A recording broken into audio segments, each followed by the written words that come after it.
Onyx Philippines get the Granger Suyo on red side. That's how you win red. Yeah, when I think that there is an argument like red side feels slightly more comfortable than it was a few patches before because you could make more trades. But this one is a steal, it's a 2-for-1. It's so good. It really depends on what you're willing to let go. And I think Onyx PH was just like, okay, let's just ban out the Lucas, and then we will toss it up amongst heroes that were already pretty decent at playing it, whether it be the Suyo, whether it be the Granger, and most importantly, I think the Lo Yi here, which Flash SG is a little nervous since Super Friends has been known to absolutely decimate teams with the way that he utilizes the ult. He is Lu Yi. I mean, the fact that Onyx Philippines are willing to ban that Lucas, right, despite it having a 0% win rate on Flash SG, so showing some respect, but maybe also finally giving Hades a chance to play a proper jungler in the Joy. Fight for the ultimate answer. Well, Hilda has the follow-up coming in for Onyx PH. I think it's going to be the Kirk on the Hilda this time around. They probably want to just flex it for now. Yeah. Let's see what the second half is going to lead into, because right now, don't see a mage for Onyx PH, and I think that's pretty good for Flash SG because then they have a target in terms of what they want to, eliminate from Onyx PH. And no roamers either side. Cho still at large, Jawhead as well. Tigreal. Hylos. The Hylos too, yeah. We did notice that the Gatot has kind of fallen out slowly, right? We haven't seen as much Gatot as we would love to. I mean, the Tigreal did get banned out by Flash Singapore, but why hasn't there been much Gatot? Yeah, no, I think in the same way that, gentlemen, you recognized how the Lucas and the Alpha are very all-in heroes. Gatot's the same. You jump in, AOG, there's nothing you can do after that if you miss the mark. All the while, you have Tigreal, who, month after month, year after year, people see implosion into nothing and still win the fight. Yep. I totally agree with that, because again, Gatot is just one of those heroes, as much as he's all in, needs either a setup or a follow-up. One or the other, right? And you also need the condition of the enemy team to have really immobile heroes, like I don't have a battle spell or I don't have a dash. Then the AOG suddenly becomes a much bigger threat when it comes down to these neutral fights. Right. Gatot is kiting in person. Like, he is personified kiting. Like, ah! I can't touch any of them! That's why he's the Sky Guardian. Here comes the Jawhead again, right? We get to continue that conversation, because I was thinking if that is either Jawhead or Cho, but we get Jawhead for Onyx PH once more. So does this mean Akihiro-san gets his Cho, or you want a Hylos? Because that's cool. I think the Hylos into the diversion is cool. Like, you get the Glorious Pathway from an odd angle. You could do that. I think that the main concept here is whether or not you want to deal with the problem immediately of I need to deal with the Jawhead, or do I want to stop the follow-up coming in from the rest of Onyx PH after the Jawhead has come in with the all-in. Alright guys, I found out who slayed King Kong yesterday. Who? Super Ken. Super Ken? Jungle matchup, first blood. From Bigatron Alpha. Okay. Right. Darn. As you call it, Leo, it's going to be the Hylos, but they're also getting the Phoveus this time around from the side of Flash SG. Alright, this is much better. Did we not say that Flash SG should play more fundamentally sound? And they're doing it now here today. Alright, improvements. I mean, sure, yes and no, but at the same time, you're Phoveus into kind of nothing here, right? Nobody really, I mean, you're up against the Hilda, and Hilda kind of doesn't care about the Phoveus, but there's not a lot of dashes to really work with other than Granger and Suyo. I guess you're also worried that if you get isolated, right? Especially when there's a Jawhead, you all in, and then the Jawhead just separates you from a team even further. You jump back in. Yeah, that's one way to do it. I don't know. I feel like it's a bit of a debate here. Because inevitably, at least for Onyx PH, they have two main... Well, actually, they have some pretty good gank options all across the board. And now that they have Farsa, even more reason to say, hey, if Flash SG want to kind of get up in our faces, we can actually kite this out a little bit longer, bait out those abilities before looking to punish the side lanes. Yeah, and also whoever they catch, whoever the Brusco touches, just straight up gets blown up, right? You have so much artillery damage from Onyx Philippines. Compared to Flash SG, they need to sort of be in your face. They need to be closer when it comes to these team fights. It's very all-in for Flash SG. Fundamentally sound, sure, but they are outranged. They're outranged, and if that itself is already an advantage on Onyx Philippines, we might be looking at the OP just outclassing Flash SG at the end of game 1. We're going to head into it, so gentlemen, take it away. All right, it's time to get back into the land of Dawn. Our very first best-of-3 match to kick things off for game number 2 here at the SPS. For those of you who are in Johor, enjoy the show, because it's going to be Flash SG on the blue side up against Onyx PH on the red side, looking for a win anywhere. And I'm very nervous for their side lanes, because that Jawhead, he could be anywhere. It's guerrilla warfare.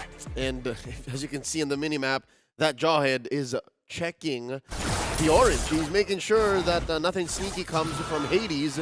And all this while, King Kong is just going about his merry way, starting with the purple and now ending up on the other side. If I were to calculate, King Kong is up by like 2 seconds. Yep, he is. Instead of actually checking him, he's actually leashing the buff for his jungler, right? Kind of speeding up the double buff take so they can actually initiate this gank towards JPL's side. So good. It's about tempo, right? And that's what Onyx PH want to do. They just want to keep on pouring gasoline, and then they're waiting for that ignition. I'm taking notes. That's how I'm going to start rotating now as a Suyo.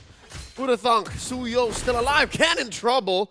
That's a gank squad in Kirk and King Kong. And now King Kong's taking small camps. Usually when you see a... Oh, Prince down to what? 2 HP there. When you see a trade on the small camp like this, the other side has already been taken as well. But look, Brusco protected that small camp. So Hades is currently down. And this is how you utilize your tempo, right? You want to make opportunities happen when you have advantages. On top side, it's a one-man advantage. And then when you don't need Brusco to be there, he's going to be on the other side. I'm going to assume Brusco is going to live here because he has Flicker. He manages to get out of it. At the sacrifice of his battle spell, Curtiz now in some trouble. Kurt!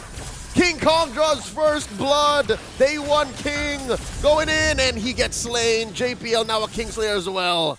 Nicely done. Nicely done. These are the trades that you need to see from Flash SG. And they're trading up. They might just get one more at Super Friends. Oh, Super Friends taken down too. All right, now Flash SG definitely in great shape. I like the way this is going, right? Flash Singapore is making sure we trade early, we keep the tempo, even against Onyx PH. We don't let them run away with the gold just yet. And once we scale up, then we've got a really good opportunity for Hades to hard carry this game. All right, look at Kirk, deep in, caught by JPL and Ken. Brusco watching out, the diversion sending out Kirk and Hades. I don't know if Brusco knows. Does Prince know either? No, he doesn't. He's already locked in. Curtiz going to take a little bit of damage, but Ken secures the kill onto Brusco, turning this into an unwinnable fight. But look at the opposite side of the map. Onyx PH, they make these fast decisions. You got tempo over on that side of the map, doesn't mean that I can't steal your entire bottom side. Proactive even in the face of an early defeat in that trade in mid. Flash SG making moves, threatening this small camp. Kirk jumping in, King Kong as well. Charge Surge coming through, Brusco with the response. Kirk taking a few hits here. Glorious Pathway by JPL. Stunning Brusco. Will he survive? The answer is no. Curtiz gets a kill. Clean for Flash SG. I love it. I love the way that they're playing right now. Very fundamentally sound, and Onyx PH is trying to keep up. However, the lead isn't really going anywhere. Unless they find another kill here towards Kirk's side, he should be fine. He's got Power Wilderness, doesn't get knocked up as well. Despite having the tempo, there is a way to kind of smother it. And I think that Onyx PH, it's a lot worse for them getting smothered compared to Flash SG. That's right. They're the ones who should be smothering, keeping up the pace, being always with their first foot forward, and then, you know, just making sure there's a left. Oh, Hades gets popped by Super Prince. JPL could not stop Prince's salvos. And wait, they're not done. What is this? Kirk 1v1 with Ken in that little bush, like a little fighting game up there. 1v1s in the footsies, still being played by topside, and I think for Ken, it's pretty beneficial for him because he did get the Thunder Belt first. Gonna double check the items. Yep, Kirk does not have his Thunder Belt complete just yet, so it's more beneficial for Ken to do so right now. However, on the opposite side, Gold Lane has been pretty silent. Like, nothing has really been going on there. No hard gangs, just camp steals at the most. Yep, that attempted gank by King Kong to trade for the turtle didn't really happen. Not much of dividends paid off there, but look at this. How did Onyx get a 500 gold lead? They've been losing fight after fight after fight. They did get that pick off on Hades. It wasn't shutdown gold. Where's this come from? One, it came from bottom side stealing the entire jungle camp when the turtle initially happened. Two is when they were able to get the initial shutdown on towards Hades' side, as well as picking up the wave. So it's a minor lead as of right now. If I remember correctly, hold on. Brusco gets taken down by Ken. 4 men from Flash SG. Brusco, ever the martyr, down 3 times already. Yeah, and all this while Kirk is in the way. So there we go. That's where majority of that lead came from, right? From the gold plating itself. And Kelra finds the solo kill on to Mr. Bongski. Welcome to the big leagues, the international stage, Bongski. I'm the Filipino Savage. Nice to meet ya. Turtle here scored by Flash SG, and the fight continues. Orange side buff for Onyx, the ejector. King Kong with the Stever. Hades goes down the concealed play. They're chasing him. They want more. Well, it's not over just yet. However, Cortese, he needs to save them, bail somebody out. Ken is down, and Onyx PH now have established a solid lead against Flash Singapore. Kirk finally wins one over Ken. Death by Snoo, and they convert to a mid lane tier 1. Beautiful stuff, beautiful stuff. And this is how you want to see the game be played, right? It's not only a battle of attrition, it's looking as attention as a resource, battle spells as a resource, most importantly, alt timings. Because when we're comparing the two alt timers, Flash Singapore, their alts are way longer.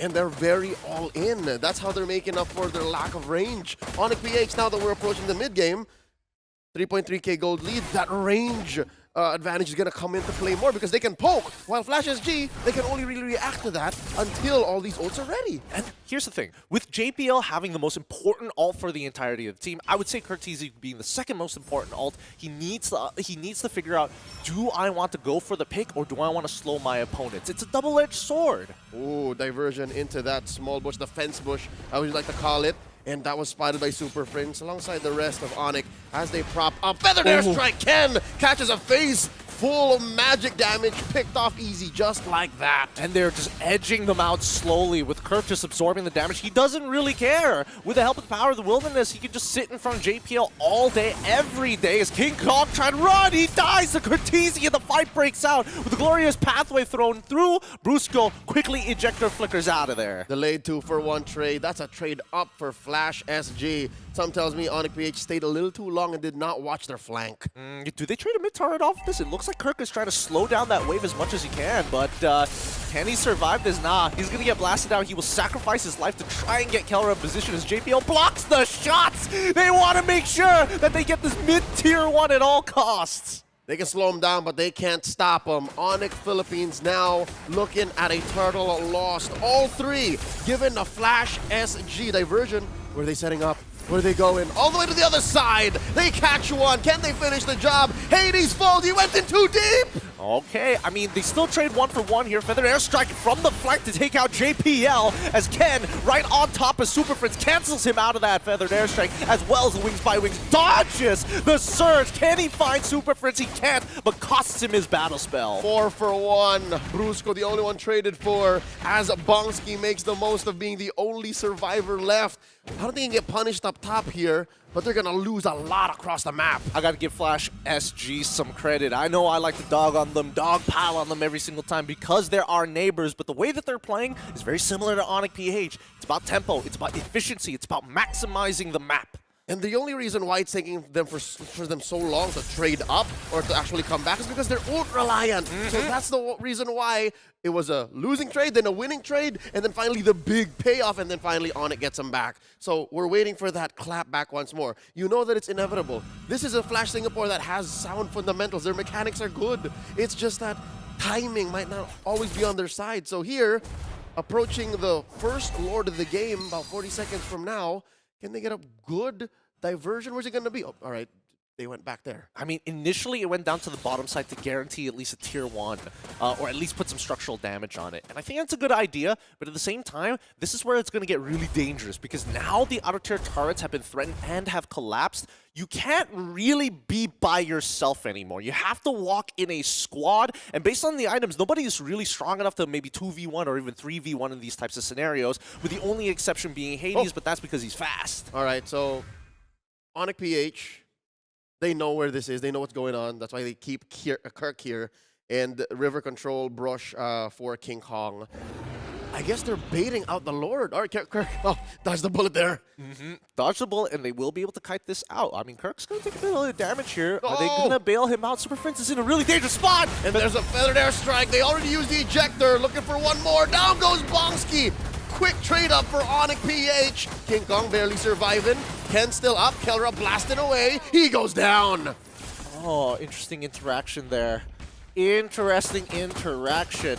But now, with the fight being as messy as it was, Onyx PH was able to take one more body with them. This Lord is going to be huge for them to get the economic lead that they were looking for, and a solid one at that. 4.8.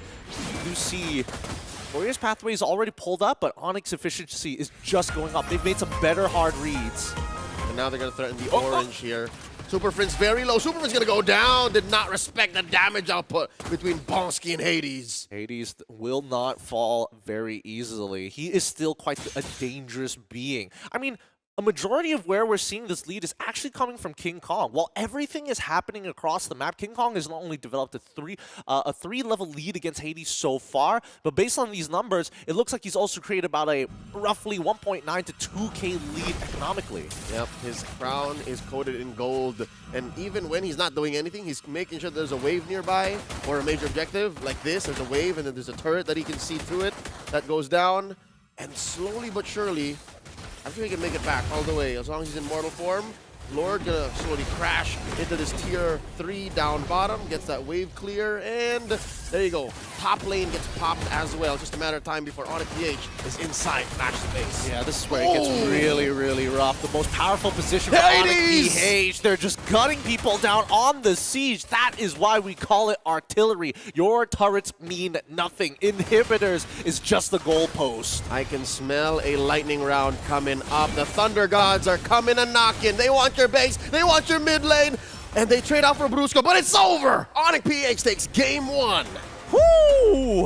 That's only the very first match. FLSG played a strong early to mid game, but I think we're seeing why these games are getting faster and faster, right? It's that end game scenario that they're not